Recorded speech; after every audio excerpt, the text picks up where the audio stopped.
le Pitch Club. Bonjour et bienvenue pour ce nouvel épisode du Pitch Club. Le Pitch Club cette semaine reçoit un nouvel invité en la personne de Hugo tout seul. Alors le Pitch Club pour présenter, Mousse. Alors le Pitch Club, c'est le podcast qui donne la parole aux raconteurs de bonnes histoires. Voilà, cette semaine on a un nouveau raconteur de bonnes histoires, Hugo tout seul. Comment on pourrait te présenter déjà ? Écoute, un ancien mec de YouTube qui essaye de devenir fort en stand-up. Ouais. Bon résumé. C'est tout. Il y a pas. Tu veux dire, t'es vidéaste, tu. Avant j'étais vidéaste, Ouais. j'ai fait ça pendant 10 ans. J'ai fait pendant 10 ans des vidéos sur YouTube. J'ai comme tout commencé par le théâtre au Bahut.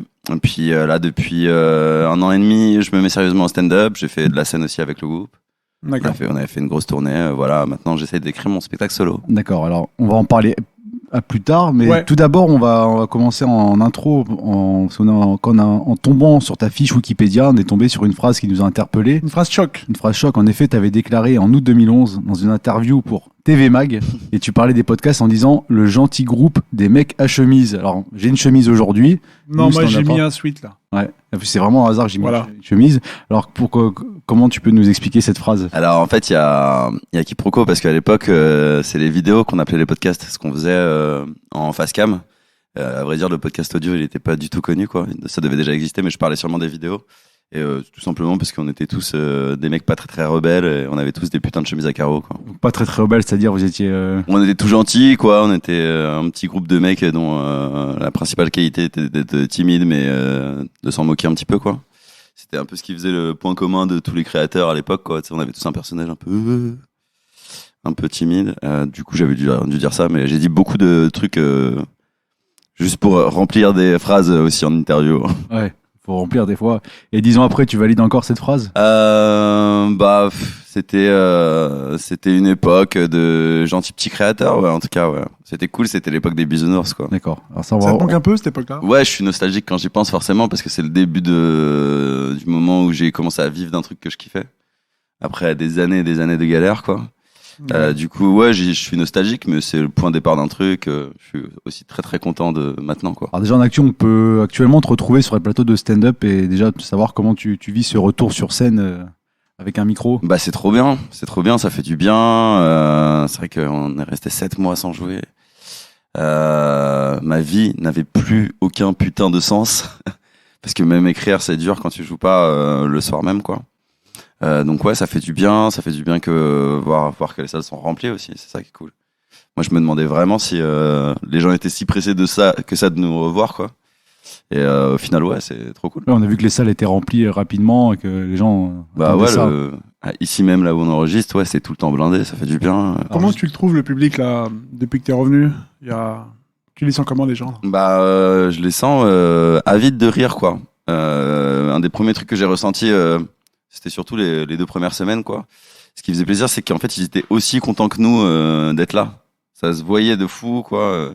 Tout le monde était super heureux. Et puis, ça bouge pas trop, je trouve, quand même. Les gens, ils sont tout le temps au niveau, c'est bien. Et je voulais savoir, quel est ton point de vue sur le stand-up, sachant que tu as fait d'autres disciplines auparavant et que là, tu te retrouves seul sur scène, balancer tes vannes. Pour moi, le stand-up, c'est la forme la plus noble de l'humour, quoi. Parce qu'il n'y a pas de fioriture, en fait, c'est juste toi, ton texte, un micro. Et il n'y a pas toutes les aides que tu peux avoir en vidéo, par exemple, du montage, d'autres acteurs, de textes écrits à plusieurs, même si on s'aide des fois dans le texte en stand-up. Pour moi, c'est l'escrime de l'humour, quoi. C'est pour ça que je veux devenir fort dans ça, parce que il n'y a pas plus beau, il n'y a pas plus noble, quoi. Et comment tu t'es décidé à monter vraiment tout seul, parce que tu te dis c'est un nouveau défi pour toi en quelque sorte. Ouais, en fait après quand le whoop ça s'est arrêté, j'ai eu un peu 2 ans de battement où je me demandais vers où j'allais aller. Et puis j'ai retâté un petit peu la scène et en vrai j'ai commencé tout ça par la scène quoi. Et dès que je suis revenu, j'ai eu un nouveau propos aussi par rapport à ce que je faisais avant quoi, qui était un peu plus jeune et tout, un peu plus, un peu moins mature en tout cas quoi. Et du coup je me suis dit putain, il y a des nouvelles pistes, de nouveaux trucs dont j'ai envie de parler. Et un des goals aussi qui me donne très très envie de travailler, c'est revivre la tournée quoi. Pour moi, la tournée, c'est un des trucs les plus beaux que tu puisses vivre en tant qu'artiste de scène. Pour l'époque Whoop, quand tu étais au sein de ce collectif d'humoristes, avec qui il y avait une alchimie particulière, il y avait une ambiance, un style. Toi, déjà, bon, t'avais déjà fait un petit peu de scène avant. C'était un mélange de scène et de vidéo.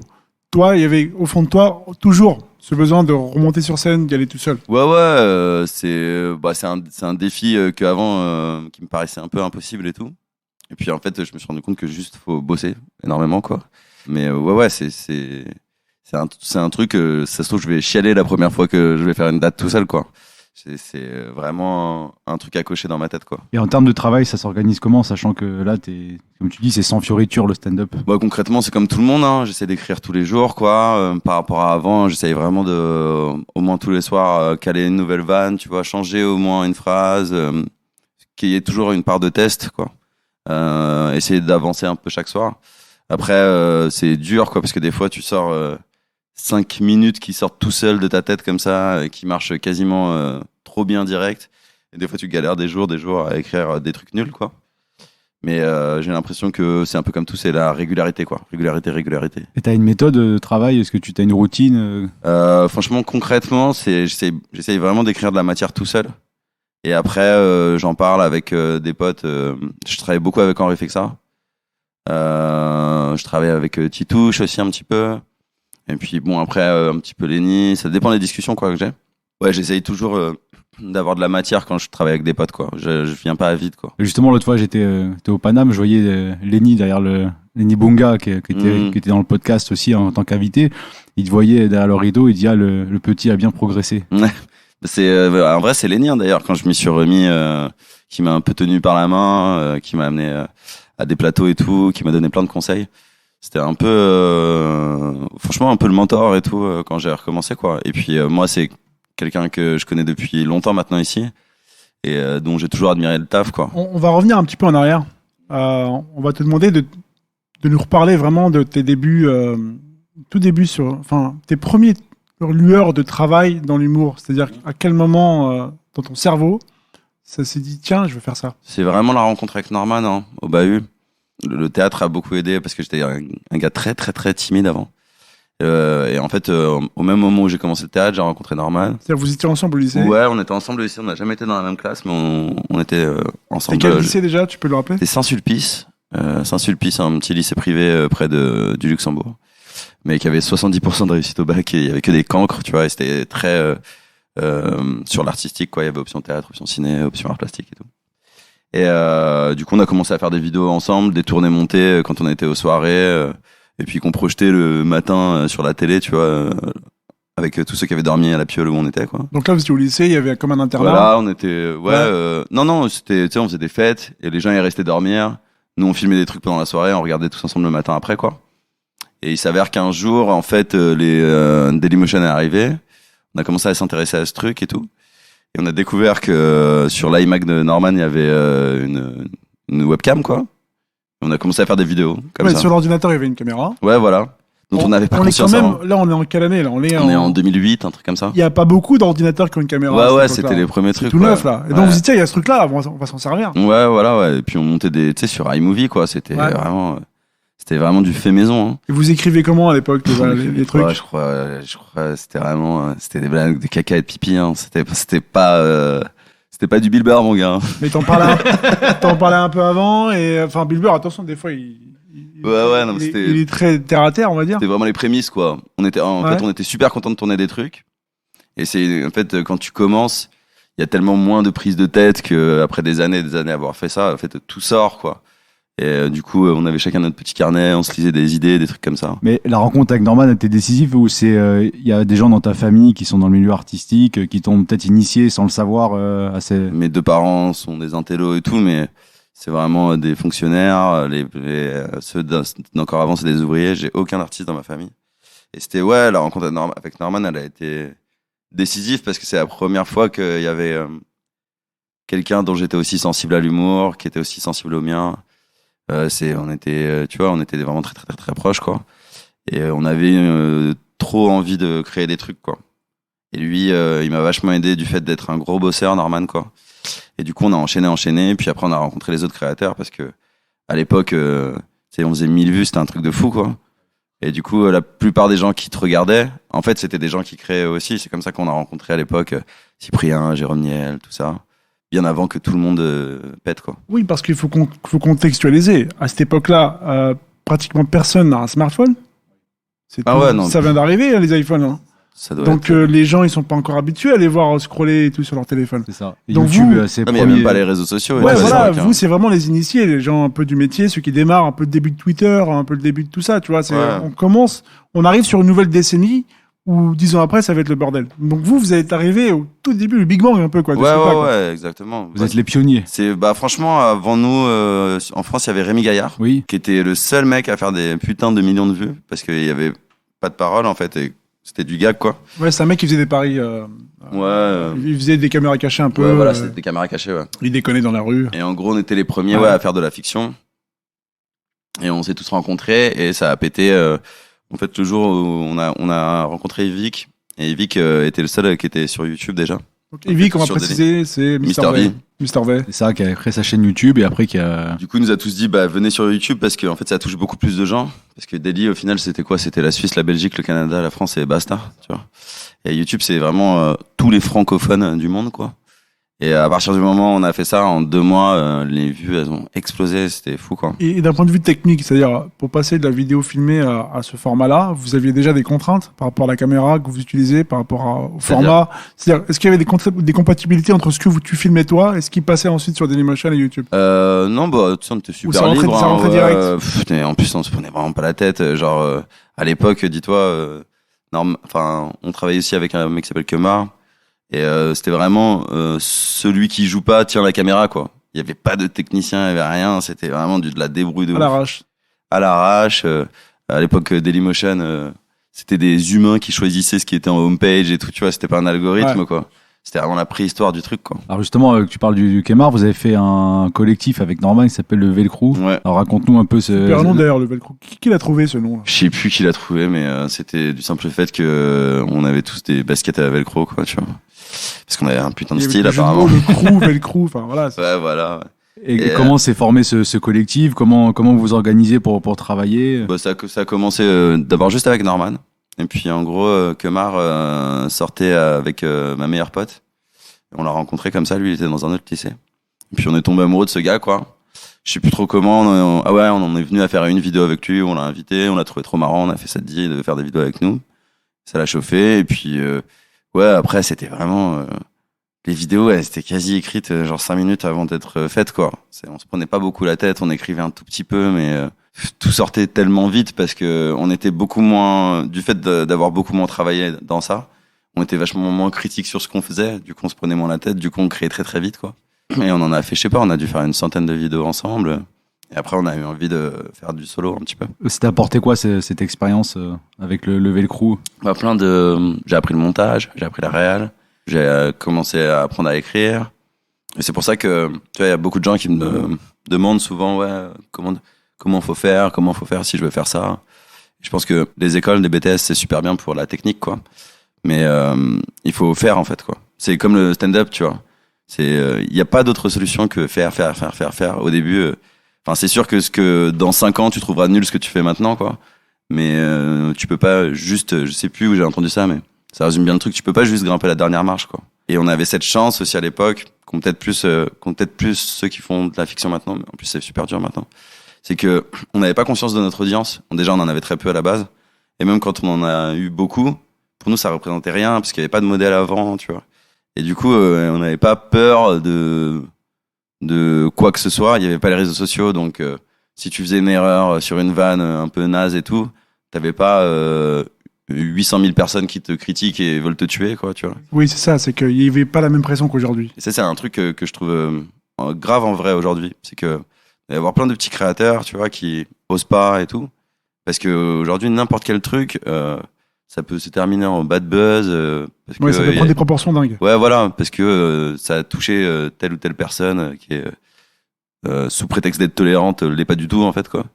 Et bref, en tout cas, on avait cette liberté, quoi. On avait cette liberté. On n'était pas contraint par les marques et tout, tu vois. Et c'était plus facile à l'époque, tu penses? De créer, ouais.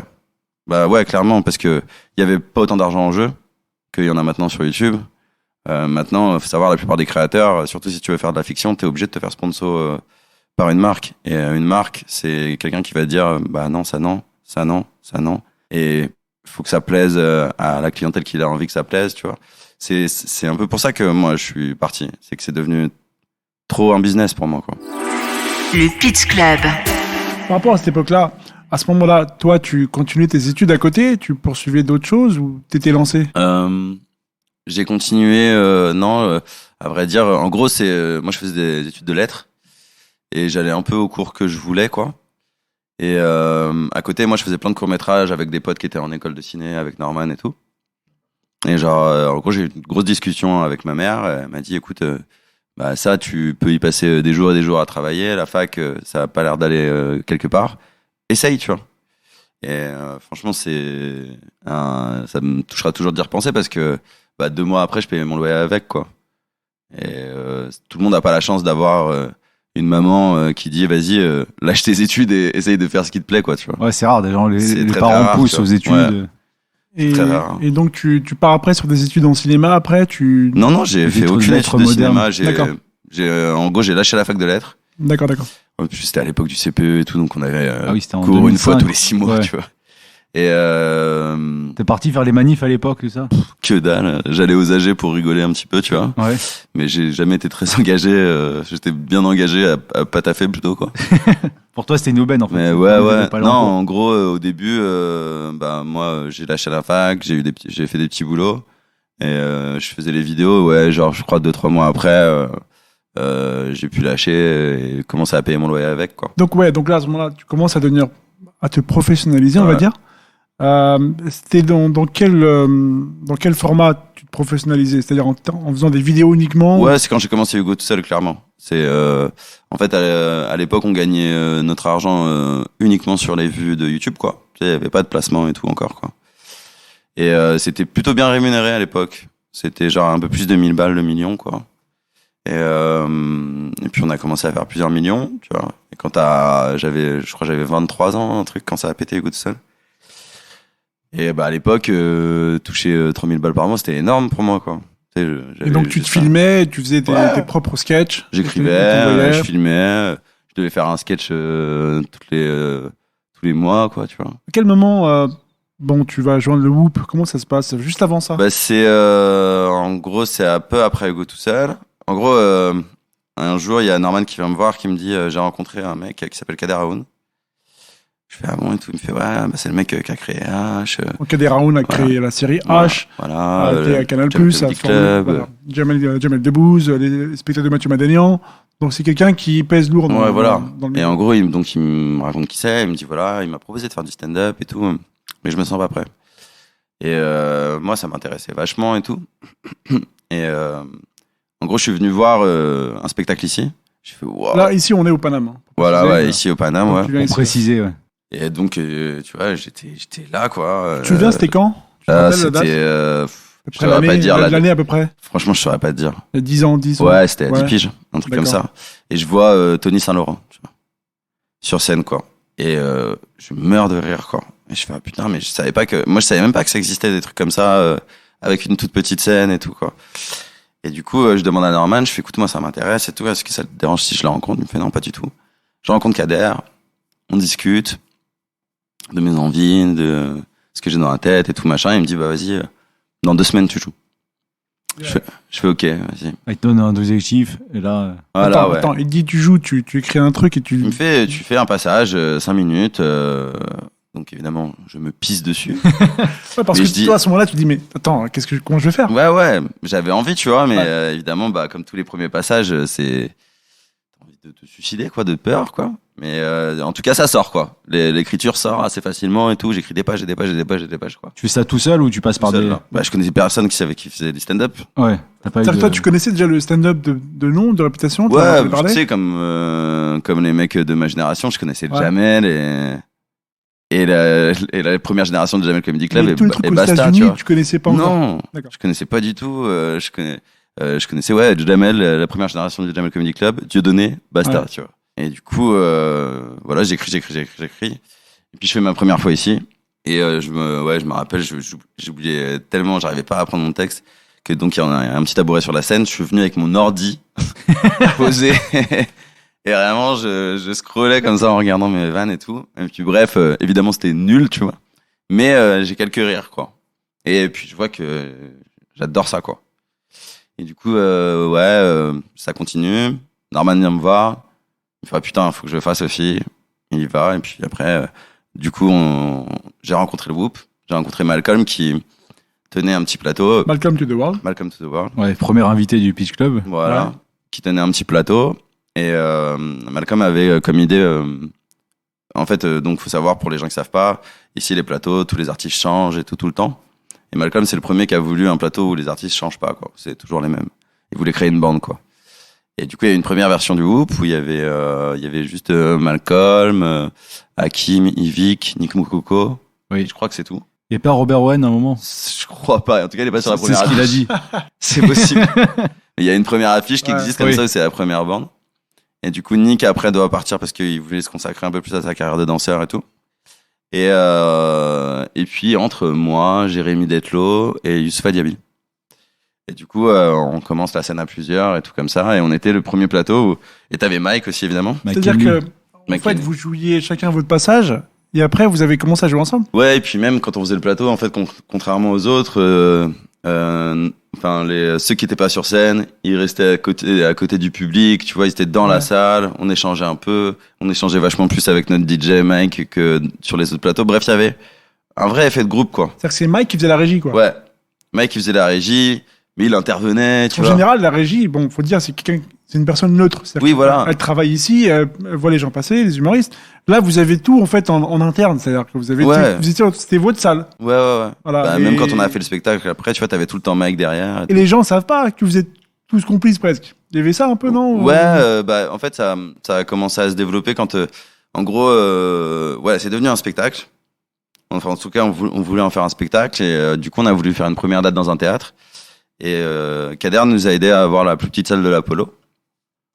Et du coup, on fait ça. Et pour faire la promo de ce truc, on se dit, ce serait cool de faire une vidéo pour faire la promo, tu vois, je sais plus, je crois que c'était sur le YouTube d'Yvick et tout. Du coup, on fait une vidéo improvisée comme ça et tout. Et ça plaît donc il y avait que moi et Yvick qui faisions de la vidéo à l'époque. Et ça plaît à tous les autres membres, quoi. Et l'idée, elle est venue comme ça. On s'est dit, mais pourquoi, en fait, on fait pas un spectacle et des vidéos ensemble, quoi. Et c'est ça qui a fait péter le truc, quoi. Et ce qui est unique, c'est-à-dire que je crois que ça n'avait jamais été fait avant. Non, ouais, il y avait même pas trop de Ouais. crew, de Oui. mecs, tu vois. Et puis, c'est une des fiertés qu'on avait, tu vois. YouTube était quand même très très blanc, tu vois, sans déconner. Et on était un des premiers groupes très mixtes et tout, tu vois. Et moi, j'étais super content parce que, en plus, j'ai pu vraiment commencer à avoir un propos un peu plus mature dans les vannes et tout avec eux et tout. Bref, j'ai appris pas mal de trucs avec ces gars-là. Et voilà, après, c'était parti pour 3-4 ans de tournées, de vidéos. C'est la folie. La folie. C'était la folie à l'époque, hein. C'est quoi, comment tu pourrais. On a vécu précisant. des trucs, tu vois, on a fait quand même des très très grosses salles, on a fait 3-4 fois le tour de la France, la Suisse, la Belgique, on allait au Maroc, je suis allé en République Dominicaine avec ces mecs, moi, j'ai vécu des dates où on était à Lyon, t'avais toute la rue qui nous traçait après, quand on était en voiture pour partir après le spectacle, tu vois. On a vraiment vécu des trucs de fou, Un quoi. groupe de rock. C'était un Franchement, groupe sans de rock. déconner, c'était Ouais. un peu ça, quoi. C'était, moi, je le voyais comme une grosse colonie de vacances, tu vois. Mais c'était fou, ouais. C'était fou. Et le jeu sur scène, ça ressemblait à ce que vous faisiez en vidéo ou bien comment vous avez géré ça? Franchement, le spectacle, on aurait dit un spectacle de MJC, hein. Maintenant, quand je le vois avec du recul, tu vois. Beaucoup de délire. Ouais, c'était, en gros, on faisait ça chacun 5 minutes de stand-up, quoi. À part Mike. Et, entre chaque passage de stand-up, t'avais une scène à plusieurs, tu vois, comme ça, un petit sketch à plusieurs, quoi. C'était, moi, j'aurais pu apparenter ça un peu au Robin des Bois, tu vois, mais avec quelques années plus tard, tu vois. C'était, c'est un peu un crew comme ça pour moi. Il y a aussi la troupe du Splendide qui a, bon, après que eux ont fait des films. Ouais, c'est-à-dire qu'eux, ils ont été un peu précurseurs avec Coluche, tout ça. Le espèce de happening sur scène, tu vois, du art action, où tu fais un peu tout n'importe quoi sur scène. Ça a l'air tout n'importe quoi, mais c'est quand même bien écrit. Vous avez beaucoup de choses écrites. C'était c'est quoi la place à l'impro? On essayait de faire évoluer le spectacle plusieurs fois. Enfin, il a vraiment évolué au cours des années, le spectacle, quoi. Mais bon, ouais, quand je le vois maintenant, Oui, je ferais pas la même chose maintenant, quoi. Mais c'était sincère à l'époque. C'est un en tout cas. contexte en même temps. C'était, on était Ouais. jeunes, on avait une très très grosse opportunité de faire une belle tournée. Évidemment qu'on n'allait pas cracher dessus, tu vois. Et après, nous, on rigolait de fou. Les gens rigolaient et tout, tu vois. Mais c'est sûr que ouais, depuis, on a tous évolué, quoi. Et en plus, le kiff, c'est quand tu pars en tournée, c'est d'être avec des gens. Parce que il y a certains humoristes qui te disent quand ils vont en tournée, ils sont seuls, c'est Ouais. un peu déprimant. Et vous, le soir, vous vous retrouvez. Il y a rien de mieux, quoi. En plus, c'est le fait de vivre ça ensemble sur scène aussi, quoi. Tu vois, on a tous le track ensemble. Quand l'autre, on a eu des trucs incroyables où quand tu vois l'autre bider sur scène, t'as les 6 connards qui regardent sur le côté comme ça et qui sont morts de rire, tu vois. Un peu comme vous faisiez au Paname en fait. Oui, voilà, ouais. En Vous fait, avez Vous avez reproduit. on avait cette chance de vivre comme un plateau, Ouais, c'est ça. mais avec des gens qui venaient vraiment que pour nous et des salles de, entre 1000 et 2000 personnes, tu vois. Le Pitch Club. En termes de travail pur, qu'est-ce que ça t'a apporté toutes ces années-là? L'expérience de la scène, quand même. Les mecs comme Hakim m'ont quand même pas mal fait évoluer dans mes propos, dans le stand-up et tout. Beaucoup de travail en vidéo aussi. J'ai vachement appris à réal. J'ai beaucoup appris à monter aussi. J'ai même appris un peu de la prod, tu vois. Ce que c'est de s'occuper, de trouver des décors, des costumes, des comédiens, d'organiser un tournage. On s'est vachement professionnalisé quand même avec le Whoop. Le Velcro, Hugo tout seul, c'était un peu artisanal. Et le Whoop, on avait quand même un démol derrière au bout d'un an, quoi. Du coup, on avait un gros budget à gérer, après une grosse tournée à gérer. Donc vous En avez vrai, une production derrière qui finançait Ouais. ce qu'il fallait, quoi. En gros, ils nous avançaient le budget de la fiction et puis jusqu'à ce qu'on rembourse avec les vidéos, quoi. Tu vois. Et pour la réalisation des sketchs, qui réalisait? Vous avez des techniciens Beaucoup, moi et Malcolm, on réalisait. Ouais. Beaucoup moi et Malcolm. Et on avait un co-réal qui s'appelait Haroun. Mais c'était en gros Malcolm et moi étions pas à la technique, mais c'est nous qui composions les plans la plupart du temps. Et avec les techniciens classiques, Ouais. vous avez dû croiser des gens qui vous prenaient pour des extraterrestres. Comment où ça s'est Non. passé bien? En fait, on prenait des mecs qui débutaient le métier aussi, tu vois. D'accord. Évidemment que c'était pas des mecs qui avaient fait du cinéma et tout, ou alors à de très petites occasions. Mais en gros, c'était des jeunes comme nous, quoi. Toute l'équipe technique, ils étaient aussi jeunes que nous, quoi. Je dis ça parce que on a fait avec Malcolm son podcast et on a parlé de la série normale. Mhm. Et lui a dit qu'il avait été confronté à ce problème-là, c'est-à-dire qu'il avait en face de lui des techniciens qui malheureusement ils parlaient pas le même langage. Ouais, mais il a dû vivre un truc différent parce que en fait, nous on avait la puissance d'être on était 7, tu vois. On était 7, donc on était 7, on avait tous écrit. Il y avait moi et Malcolm à la réal et tous les comédiens c'était nous, tu vois. Ouais.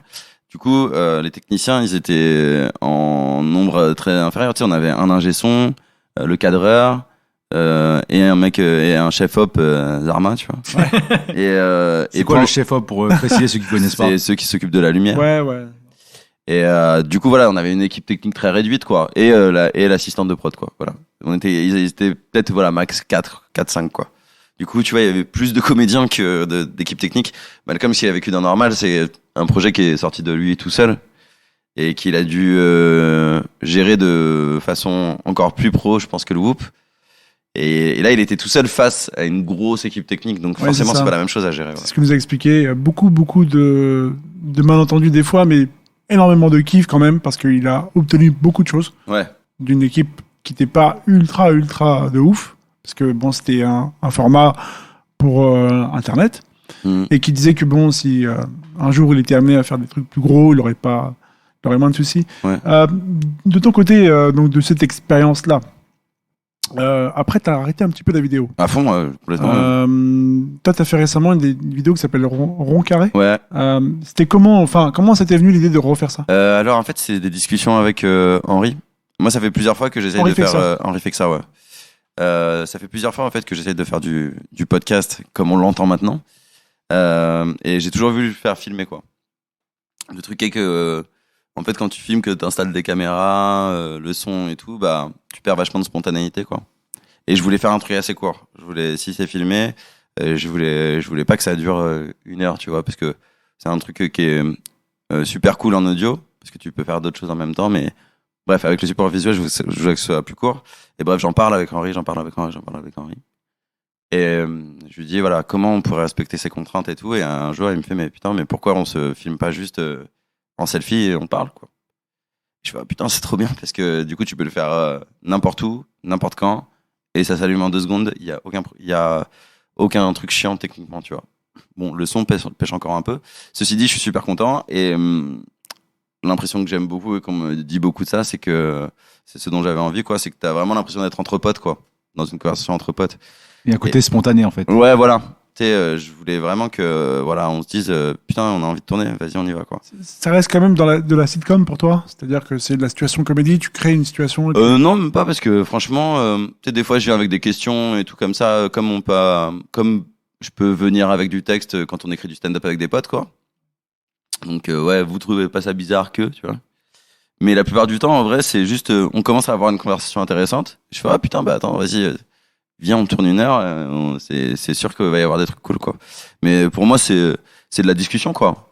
C'est comique, évidemment, mais c'est de la discussion. En fait, c'est un projet aussi de coloc, parce que ça faut préciser que quand tu lances le projet Rond Carré, t'es dans une coloc à Montreuil. Ouais. Où avec Esteban Vial et Anthony Lastella. Et Harry Fexa, du coup. Et ouais, et puis on se marre tout le temps, on avait une grande maison, on a tout le temps des potes à la maison, tu vois.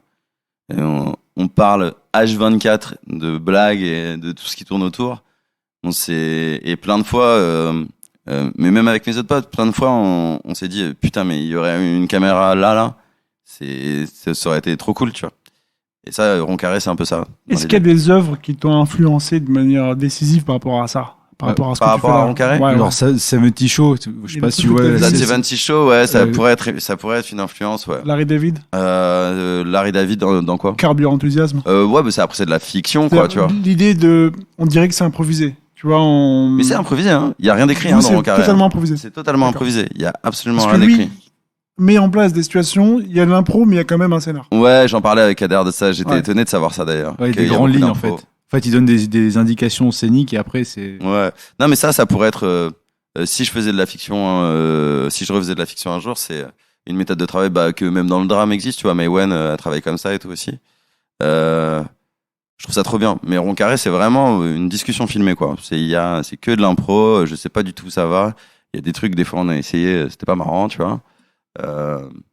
Ouais, je suis content. Pour moi, ça apparente vachement plus à du podcast, tu vois.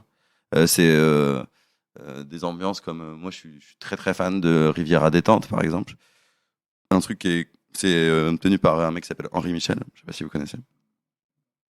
C'est trop bien, pour moi c'est un des meilleurs podcasts comiques, tu vois. Voilà, ouais, mais sinon oui, ça pourrait visuellement s'apparenter aux séquences dans la cave de The 70 Show. Ouais, ça, la scène où ils sont foncés et ils font tourner la caméra autour de la table. Et puis c'est aussi un retour à tes premiers trucs, c'est-à-dire ça ressemble un peu à l'époque de Norman, Velcro, un peu côté un peu déconne pure, on est là pour se marrer. En tout cas, il y a cette énergie de on se prend pas la tête. De retrouver un peu. Ouais. En fait, c'est pour ça quoi. que moi j'ai stoppé la vidéo et tout, c'est parce que ça demande beaucoup de contraintes. En fait, c'est énormément d'efforts pour faire de l'image. Contrairement à, le stand-up en demande beaucoup et tout aussi, mais il n'y a pas de contraintes financières, quoi. Tu peux pas faire une vidéo sans lâcher je sais pas combien de thunes, tu vois, si tu veux que ce soit qualitatif. Et Rond Carré, les contraintes étaient que ça ne coûte rien et que ce soit pas chiant techniquement. C'est toi qui montes? C'est moi qui monte, ouais. Donc tu prends ton iPhone, tu charges sur ton ordi. Final Cut. Non, d'ailleurs, Première. Et puis après, bon, c'est pas très difficile à monter, hein, vu que faut montrer celui qui parle, tu vois. Et après, c'est juste les moments que je choisis, quoi, les moments les plus intéressants, voilà. Mais ouais, c'est le seul truc un peu chiant, quoi, c'est le montage. Et vous avez des guests aussi parfois, des invités surprises comme Merwan Bellazar ou Mathieu Madénian. Ouais. C'est eux qui sont venus vous voir ou c'est vous qui... Non, c'est moi. Avec les autres de la coloc, on s'est fait une petite liste, tu vois. Et puis, on essaye de contacter de temps en temps des gens. Parce que c'est toujours cool, quoi. C'est toujours cool d'avoir encore une autre énergie et tout. Et Merwan fait partie des invités que j'ai préférés, quoi. Parce qu'il est tellement proactif dans la discussion et marrante, quoi, tu vois. Tout le temps en recherche tu vois. Ouais, c'est quelqu'un qui fait beaucoup d'impro, donc. Ouais. On dirait il continue à faire la chauffe, même si juste on discute, tu vois, quoi. Et puis il est très très marrant, Merwan. Et en plus de ça, il est extrêmement gentil comme mec, quoi. D'un point de vue carrière, pour toi, la vidéo, ça va continuer encore? Tu vas continuer à faire des trucs? Bah, j'ai des rêves comme tout le monde de films, de trucs comme ça et tout. Rond carré, j'aimerais bien continuer. Mais pour l'instant, ce qui est vraiment la priorité, c'est la scène, quoi. Et ça prend tellement de temps. C'est la première fois que j'en fais sérieusement, vraiment. Et ça prend tellement de temps que c'est compliqué de faire autre chose à côté, quoi. Surtout si c'est de l'écriture comique. Alors, il y en a qui arrivent. Moi, c'est mon premier spectacle. Faut que je trouve ma voix. Faut que je trouve ce que j'ai vraiment envie de dire, qui je suis. Et ça prend vraiment du temps, quoi. Et j'ai envie d'être concentré sur ça pour l'instant. Le Pitch Club. C'est quoi ton objectif là d'ici pour 2022? Ouais, le rêve, c'est septembre 2022, j'ai le spectacle. Ouais, ton 1 heure tout seul. Ouais, j'aimerais bien, tu vois, au moins une résidence à Paris, quoi. Ce serait cool. Qu'est-ce que ça représente pour toi de faire un stand-up d'1 heure? Je te dis, c'est le truc le plus noble que je puisse faire. Je pense, je pourrais pas faire un truc dont je suis. Si c'est un spectacle dont je suis fier, il y a rien au-dessus dans l'humour pour moi, quoi. Un film, c'est trop cool et tout. J'adorerais le faire, mais ça, c'est que toi, quoi. C'est que toi, t'es tout seul devant un public. Alors déjà, niveau sensation, il y a rien de mieux que je kiffe dans la vie, quoi. Je crois que je préfère ça que baiser, quoi, vraiment. Mais vraiment, quoi. Et comment tu pourrais décrire ça justement, la sensation comment tu pourrais les rires que tu décrire reçois, là. au moment où tu fais une vanne et que tu vois les gens qui rigolent dans ton cerveau, il se passe quoi? C'est fou, quoi. C'est de l'adrénaline, t'es fier, tu vois, parce que t'as réussi à développer une idée qui fait marrer les gens. Alors encore, les trucs où t'es le plus content, c'est quand vraiment t'arrives à choper les trucs sous un angle auquel les gens s'attendaient pas. Mais aussi, il y a l'autre côté, tu vois, il y a quand ça marche pas et tout aussi. Ouais, justement, la sensation du c'est bide. une grande souffrance, quoi. Moi, je fais partie de ces gens, si je bide, moi, je fais la gueule à fond toute la journée après, quoi. Je me déteste, quoi, après. Mais je pense que c'est nécessaire, quoi. Peut-être que d'autres gens le vivent comme ça, mais je peux pas comprendre comment ça te touche pas. Tu vois, en fait, c'est aussi incroyable quand tu réussis que quand tu perds, quoi. Et t'es tellement à nu, tu vois, sur ce truc, parce que c'est quand même un mec qui est tout seul en parlant à des gens et il doit les faire rire, quoi. Putain, c'est très difficile, quoi. Ouais, c'est ça que dans un sens comme dans l'autre, en fait, vu que tu peux te réfugier derrière personne, en fait, t'es en première ligne. Et ouais, tu vois, même s'il y a 8 pélos dans la salle et tout, si j'arrive pas à les faire rire, pour moi, c'est ma faute, quoi. C'est pour ça que, par exemple, là, tu vois, je veux faire plus de chauffe et tout, parce que c'est une des parties du métier que je fuyais un peu avant. Ouais. Et que je me rends compte nécessaire, On quoi. va préciser la chauffe, c'est quoi? C'est tu viens, tu ouvres le. Ouais, voilà, le la chauffe, c'est spectacle. tu viens, tu ouvres le spectacle, tu dois présenter aux gens ce qui va se passer et tout, et surtout commencer à les faire un peu gaulerie en faisant connaissance avec eux, tu vois. Et du coup, c'est que de l'impro. C'est que de l'impro, et t'es obligé, contrairement à quand tu fais du texte, de vraiment échanger comme avec des êtres humains, quoi. Tu peux pas juste rester dans ton texte, quoi. C'est Umut Cocker qui disait dans une interview par rapport à la chauffe, il disait que c'est un peu comme, il faisait une comparaison avec le dragon dans Game of Thrones qui fait fondre le mur de glace. Mhm. C'est ça, ouais, un peu, ouais. Bah, il y a plein de gens, s'ils sont pas chauffés avant, les artistes après vont vachement plus galérer, quoi. Et donc là, ton but, c'est il y a pas d'autre meilleur thème que les chauffer, quoi. C'est de les mettre dans l'ambiance, de qu'ils se détendent, qu'ils enlèvent le putain d'arbre qu'ils ont dans le cul, tu vois. C'est ça, quoi. Il faut qu'à la fin, ce soit des gens détendus, qui sont rassurés en se disant qu'ils vont pas voir des trucs nuls, quoi. Est-ce que toi aussi tu étudies du stand-up américain? Comme beaucoup le Est-ce que font. j'étudie du stand-up américain? J'en regarde, ouais. J'en regarde. Après, moi, j'ai du mal à être dans l'analyse, déjà, parce que je parle de ça, en fait. Le fait déjà, j'ai une mémoire nulle de ouf. de décortiquer le spectacle, la vanne. J'ai vraiment une mémoire nulle. Mais sur le moment, ouais, évidemment, je regarde ce qui se passe, je suis pas simple spectateur. J'ai des gens que j'aime beaucoup. Après, franchement, par rapport à la plupart des gens, j'ai pas une grande culture de stand-up. Je trouve que c'est à la fois important et à la fois j'ai pas envie d'être trop influencé, quoi. Et puis de toute façon, j'ai une mémoire qui me permet pas de retenir 15 000 vannes, 15 000 schémas. Et encore une fois, y a pas grande autre solution que de faire, quoi, tu vois. En fait, plein de fois, par exemple, on me parle de stand-up et on me dit, tu vois, bah ça, c'est ce super grand artiste américain, tu vois, c'est super cool ce qu'il fait. Évidemment, ouais, c'est super cool ce qu'il fait, mais pour en arriver là, le mec, ça fait 10, 15 ans qu'il est là, tu vois, quoi. Et tous les jours, à fond, quoi. Donc, de toute façon, la solution, elle est aussi d'en faire, quoi. Oui, on est en France, Ouais. en fait. Donc, on a en face de nous des Français. Toi, tu considères qu'il faut garder ce côté français, en fait, d'où on vient, un humour particulier qu'il y a en France, cette lignée là qu'il y a derrière nous, les Coluches, les inconnus, tous ceux qui étaient là avant, les nuls. Pour toi, tu fais gaffe à ça? Franchement, non. Je crois pas qu'il y ait de chauvinisme dans l'humour, tu vois. Et puis après, on sera forcément toujours un peu à la traîne, je pense, par rapport aux États-Unis, parce que c'est un peu comme le rap, ça vient de chez eux, tu vois. Évidemment qu'ils sont en avance sur nous, tu vois. Après là, ça commence à vraiment évoluer. D'accord. Et justement, je trouve la branche vers laquelle c'est évolue, bah ça ressemble vachement au stand-up carré quand même, tu vois. On est passé de l'humour d'observation à un peu basique vous avez pas remarqué, Ouais. à maintenant des petits mecs qui ont 20 ans, qui te disent des trucs trop intelligents, qui font de l'absurde. Tu vois, Donc, ça a toi, vraiment changé. Tu sens qu'il y a une transformation de l'humour Ouais, actuellement. en ce moment, franchement, moi, même des nouveaux qui arrivent et tout, tu vois, bah, par exemple, quand Rodrigue Riquelme, il est arrivé, Ouais. c'est quand même un mec qui a très peu de stand-up dans les pattes et qui a des propos déjà avancés en stand-up, quoi, tu vois. Ce qu'il n'y avait pas avant, quoi.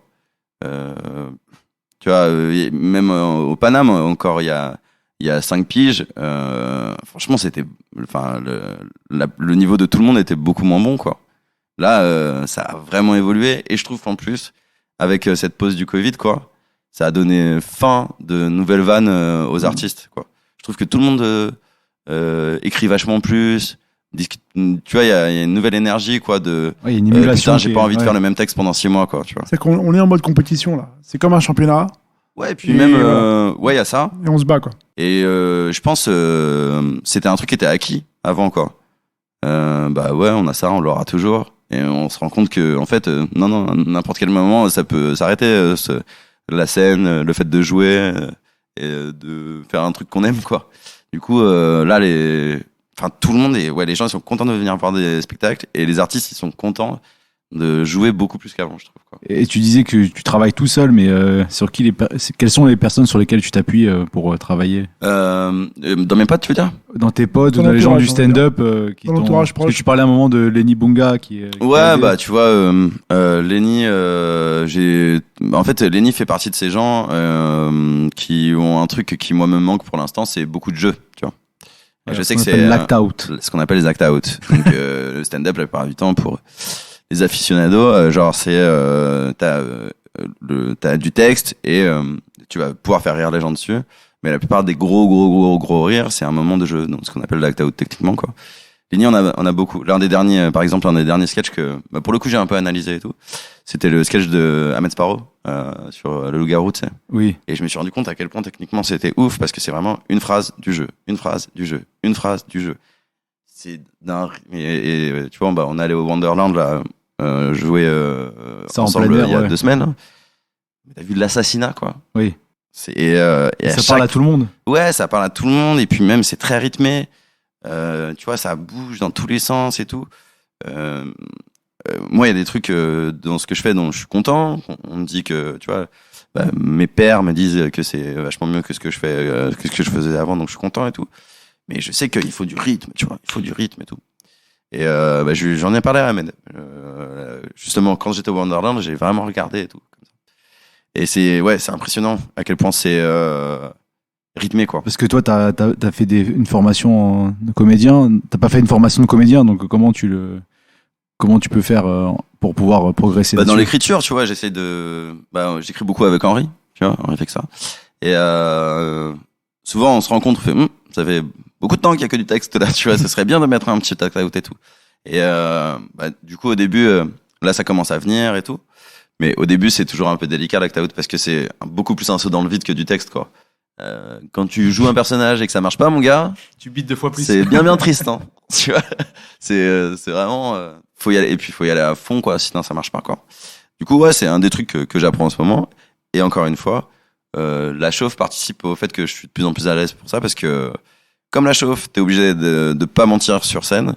Tu peux pas te réfugier derrière un truc, et bah ça fait du bien pour les moments de jeu aussi. Ouais, c'est cool, merci. Écoute, ouais, on a vu tes dernières prestations. Tu parles beaucoup de ta nouvelle vie privée. Ouais. Pour toi, c'est un sujet que tu vas aborder dans ton prochain spectacle? Ouais, bah tu sais, c'est ma vie, quoi. Donc que ce soit ma meuf ou le fait que je vieillisse, ma nouvelle baraque, c'est forcément des trucs qui forment mes pensées, quoi. Et puis ça sort tout seul, quoi, comme ça. Là, je sais qu'une des nouvelles pistes, bah justement, j'ai envie de, tu vois, là en ce moment là, je parle beaucoup de quand on m'avait proposé de faire la pub de la LCL et tout, et du coup de mon ancien statut de mec connu et youtubeur et tout. Et là, je suis en train d'écrire sur ça. Ce sera mon nouveau 5 minutes, je pense. Je vais écrire sur quand j'étais youtubeur et tout. Et c'est un truc dont je pouvais pas parler avant. Parce que j'étais trop gamin dans mes propos et tout. Et là, le fait d'être allé un peu plus profondément dans mes pensées et tout, je me rends compte des vrais trucs à dire qui se résument pas tout simplement à être connu, c'est cool, tu vois.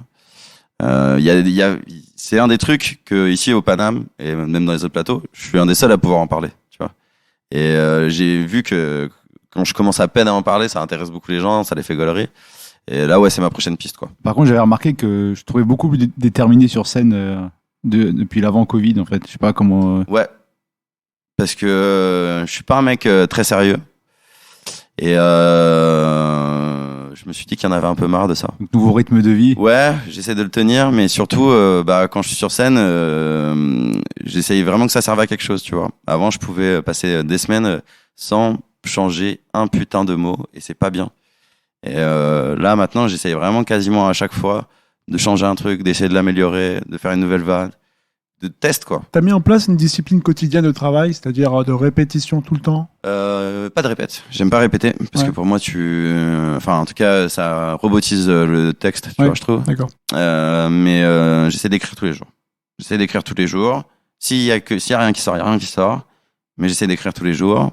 Et comme Karim, donc le patron du Paname, me donne la chance de jouer tous les jours ici, et que c'est quand même une grosse chance parce que tout le monde a pas cette occasion. J'essaye d'en vraiment en profiter, et que tous les jours ça avance. Tous les jours on teste un truc. Si ça marche pas, ça marche pas. Mais j'essaie de pas venir pour rien, quoi. Juste pour terminer, un petit conseil que tu pourrais donner aux jeunes qui veulent se lancer dans l'humour. Comme je disais, faire. Il y a aucune autre solution. Si tu veux faire de la scène, tu vas à un open mic, à n'importe quel plateau. Il y en a maintenant beaucoup plus qu'avant. Donc les jeunes qui veulent se lancer dans le stand-up aujourd'hui ont beaucoup plus de chances que ceux qui essayaient il y a 10 ans. Si tu veux faire de la vidéo, fais des courts-métrages avec tes copains. Maintenant, vous avez beaucoup plus de matos. Avec une excuse, avec un iPhone, tu peux faire tous les trucs que tu veux. Tu peux télécharger illégalement un logiciel de montage. C'est extrêmement facile. Enfin, maintenant, il y a plus d'excuses, franchement.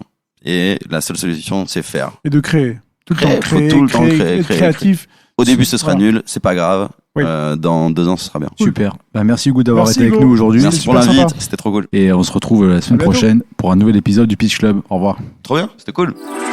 Le Pitch Club.